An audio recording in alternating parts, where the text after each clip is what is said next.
The use of social media has skyrocketed in the last decade. We are spending more and more time on Facebook, Instagram, Snapchat, and Twitter.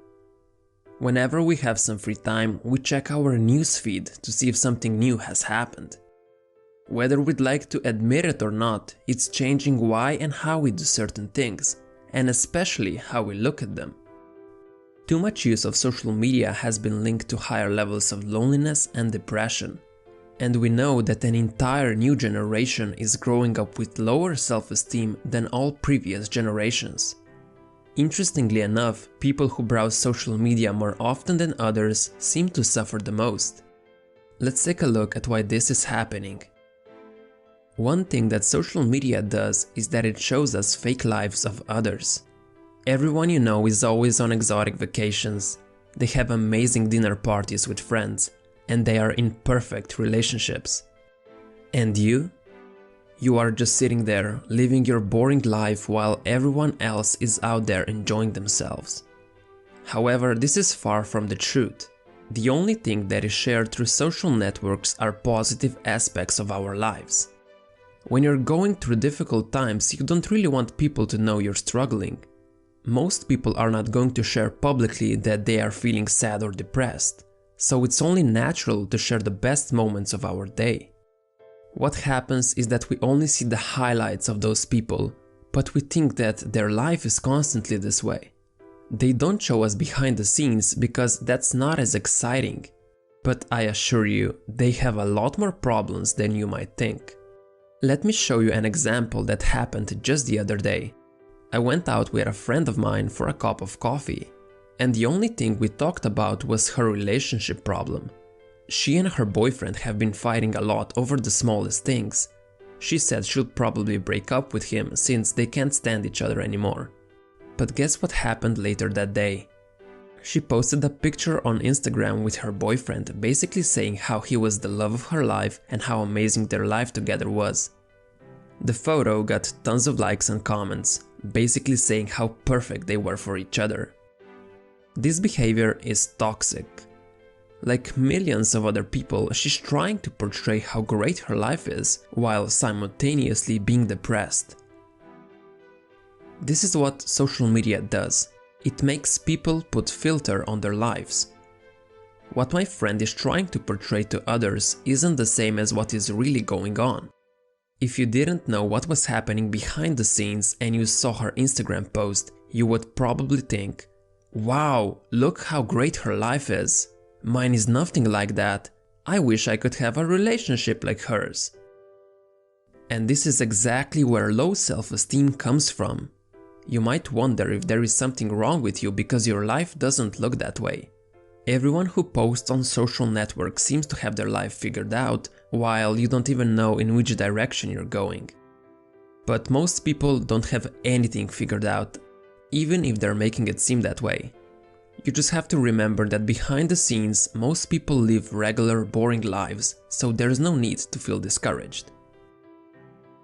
Now, you might think that I hate social media, but really I don't.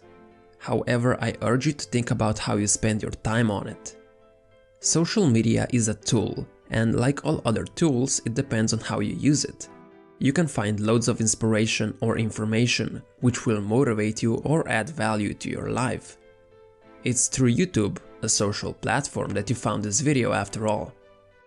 But you don't want to get sucked in and spend tons of your time on it, especially since it's designed to be highly addictive. The average user now spends more than 2 hours a day across all social networks.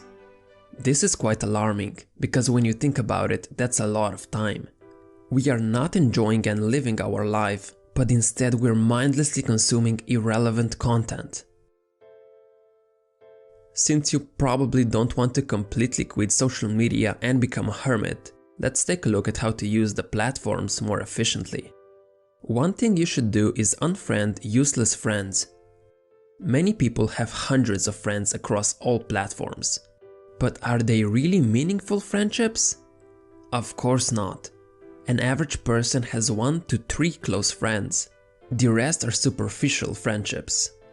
If you don't want to unfriend people, you can still unfollow them and become more selective about who you follow. Like that guy you spoke to once who just posts pictures of his cats every single day. Unfollowed. This way, when you check your newsfeed, it's not full of clutter and irrelevant information. And don't be afraid of missing out. If something really important happens, someone will probably tell you about it. Ironically, when you're on your phone and social media all day, you don't realize that you're actually missing out on real life. Nowadays, we take our phones everywhere with us. And a lot of us have this habit of constantly checking our phone for notifications.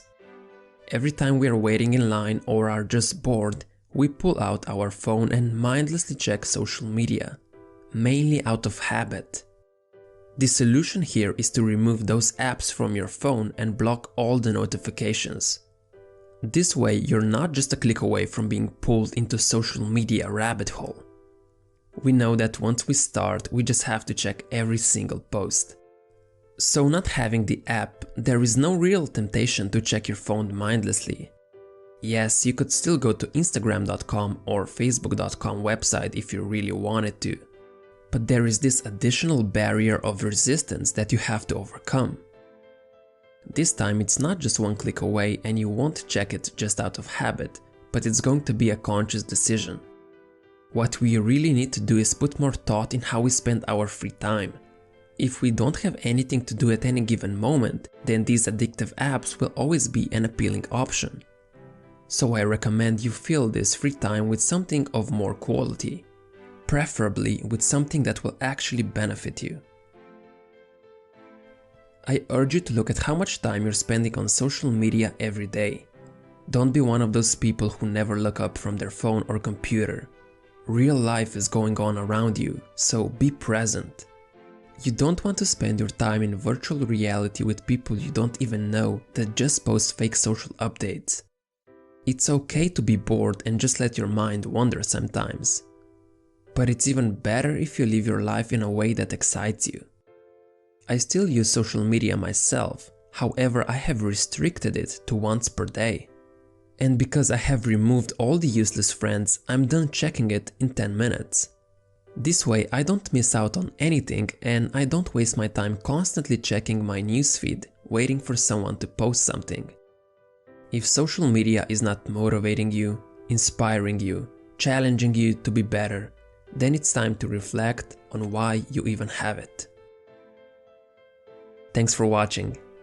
Please give this video a like and subscribe if you're not subscribed yet.